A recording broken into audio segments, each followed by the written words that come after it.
এটা হচ্ছে আমাদের বরিশালের বিখ্যাত খাবার, কলার পাতায় মাছ ভাজি। এখানে আমি হলুদ, মরিচ, পেঁয়াজ, ধনিয়া পাতা সবকিছু দিয়ে লবণ, তেল মাখা হয়ে গেছে। এখন পাতায় সুন্দর করে সাজিয়ে দিতে হবে।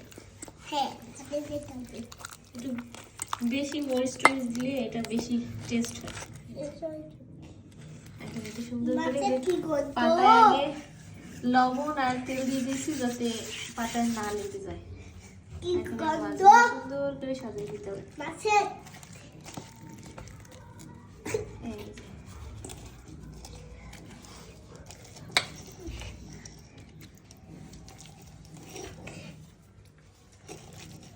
সুন্দর করে সাজিয়ে দিলাম।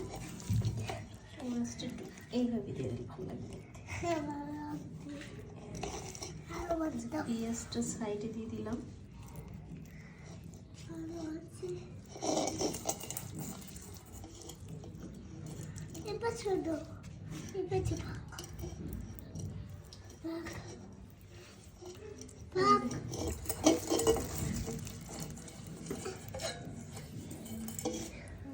মাখামাখি কমপ্লিট। এখন সুন্দর করে অল্প আছে ভাজতে মাছটা রেডি।